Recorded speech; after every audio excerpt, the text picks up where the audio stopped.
Hello friends, आज आपका फिर से स्वागत है हमारे चैनल नर्सिंग नोट्स क्लासेस में। तो आज हम पढ़ने वाले हैं नर्सिंग फाउंडेशन का चैप्टर 4 का पार्ट 2। तो अगर आपने हमारा पार्ट 1 नहीं देखा है तो हमारे चैनल की वीडियो में जाके सर्च करें और देखें। जब तक आप पहला पार्ट नहीं देखेंगे सेकंड पार्ट आपको समझ नहीं आएगा, क्योंकि पहले पार्ट में जो शुरुआत के टॉपिक है मैंने सारे कवर किए हैं। तो आइए शुरू करते हैं हम सेकंड पार्ट। तो सेकंड पार्ट में टॉपिक है प्रोफेशनल कम्युनिकेशन। तो डेफिनेशन पढ़ते हैं।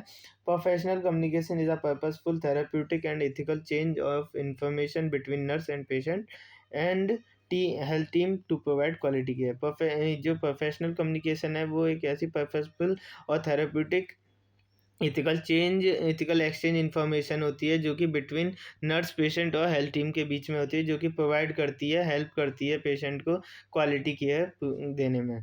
कैरेक्टरिस्टिक्स क्या होते हैं प्रोफेशनल कम्युनिकेशन के? तो पहला है रेस्पेक्टफुल होनी चाहिए पेशेंट के साथ, क्लियर और एक्यूरेट कम्युनिकेशन होनी चाहिए, कॉन्फिडेंशियलिटी होनी चाहिए पेशेंट की डिटेल्स और पेशेंट के प्रॉब्लम्स की। पेशेंट सेंटर्ड केयर देनी होती है, हमें एम्पैथेटिक होना है पेशेंट के लिए, टाइमली हमें सारे काम करने हैं, कोई डिले नहीं करना, नॉन जजमेंटल होना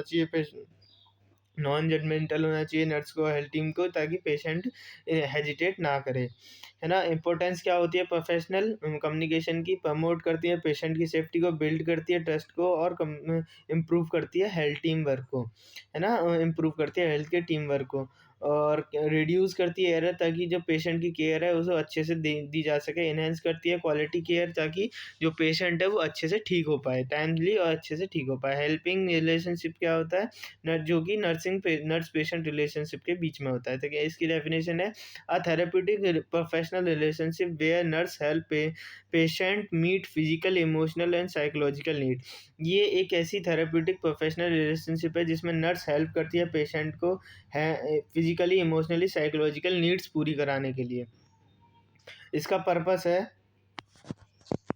इसका पर्पस है प्रमोट करना हेल्थ को और हीलिंग को, और रिड्यूस करना एंजाइटी को, और थर्ड है हेल्प करना एक्सप्रेस फीलिंग्स को, और सपोर्ट करना कोपिंग एबिलिटीज़ को, और इनकरेज करना इंडिपेंडेंस को, और प्रोवाइड करना कंफर्ट को, और सेवन्थ है इम्प्रूव करना पेशेंट सेटिस्फेक्शन को, है ना। और अगला है हमारा ओरिएंटेशन फेज़, जिसमें हम पढ़ते हैं, ओरिएंटेशन फेज़ में पढ़ते हैं नर्स को इंट्रोड्यूस करना है, सेल्फ को इस्टेब्लिश करना, ट्रस्ट और आइडेंटिफाई करना है पेशेंट प्रॉब्लम्स को, और सेट करने हैं गोल्स। फिर आता है वर्किंग फेज, जिसमें इम्प्लीमेंटेशन, केयर, इनकरेज करना, communication, emotional support, health teaching देनी है। फिर आता है third step, termination phase, last step होता है, जिसमें इवेल्युएट करने हैं हमें आउटकम, जो जितना भी हमने केयर प्रोवाइड करी है उसको आउटकम कितना आ रहा है, तो उसको इवेल्युएट करना है, समराइज़ करनी है कि उनको समराइज़ करनी है, बताना है फॉलोअप के बारे में। फिर एंड रिलेशनशिप प्रोफेशनली ग्रीड करना है, और एंड करना है रिलेशनशिप को, गिव करना है, फॉलोअप के लिए एडवाइस करनी है। जो हम अगला टॉपिक पढ़ने वाले हैं, communicating effectively with families and team members. ये अक्सर पूछा जाता है एग्जाम्स में। तो आइए आप पढ़ते हैं विद पेशेंट के साथ इफेक्टिव कम्युनिकेशन कैसी होती है, कैसी होनी चाहिए। यूज़ करने हैं हमें सिंपल लैंग्वेज का यूज़ करना है, एक्टिव लिसनिंग करनी है हमें। जब भी पेशेंट बोल रहा हो तो हमें एक्टिव लिसनिंग के साथ शांति से सुनना है, ताकि वो ट्रस्ट कर सके हमारे साथ।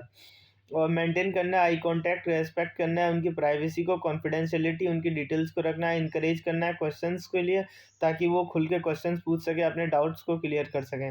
विद फैमिलीज़ में क्या होगा? फैमिलीज़ के साथ कैसे करनी है हमें? प्रोवाइड करनी है क्लियर इन्फॉर्मेशन, जो भी पेशेंट की डिटेल है, कंडीशन है, वो हमें क्लियरली इन्फॉर्मेशन प्रोवाइड करनी है। सो एम्पैथी रखनी है पेशेंट फैमिलीज़ के साथ, ताकि जो फैमिली है वो ट्रस्ट कर सके तुम्हारे ऊपर।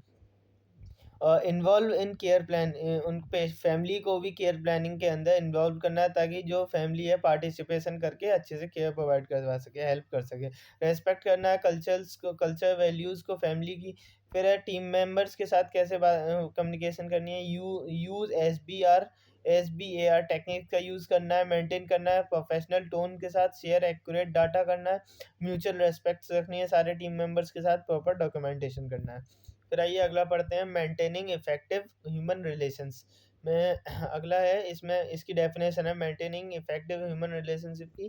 तो human relations mean positive interpersonal interaction among health worker and patient. जो ह्यूमन रिलेशनशिप का मीनिंग है पॉजिटिव इंटरपर्सनल इंटरेक्शन रखना टीम वर्क और पेशेंट के साथ।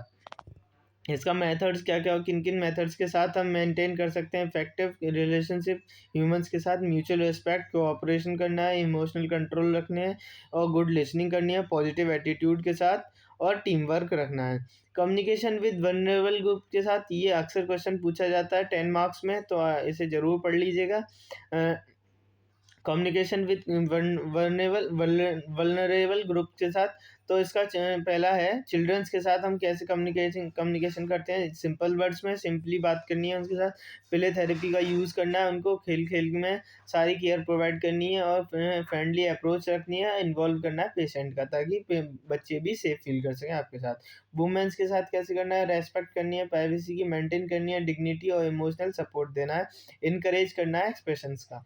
हेल्थ फिजिकली चैलेंज के साथ पेशेंट को कैसे ट्रीट कम्युनिकेट करेंगे, स्पीक करना है स्लोली, असिस्टिव डिवाइस का यूज़ करना है, बी पेशेंट मतलब पेशेंट सेंटर्ड हमें बात कम्युनिकेशन रहनी है, आई कॉन्टैक्ट के साथ कम्युनिकेशन करनी है। मेंटली चैलेंज पेशेंट के साथ कैसे करनी है, शॉर्ट सेंटेंस का यूज़ करना है, रिपीट करना है, इन्फॉर्मेशन को काम अप्रोच करनी है और कंसिस्टेंसी के साथ उनके साथ कम्युनिकेशन रखनी है।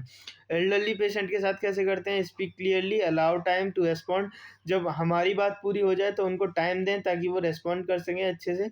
Use hearing aid if needed, अगर उनको हियरिंग एड की ज़रूरत है तो उनको प्रोवाइड करने हैं, यूज़ कराना है। हेल्प शो रेस्पेक्ट करनी है।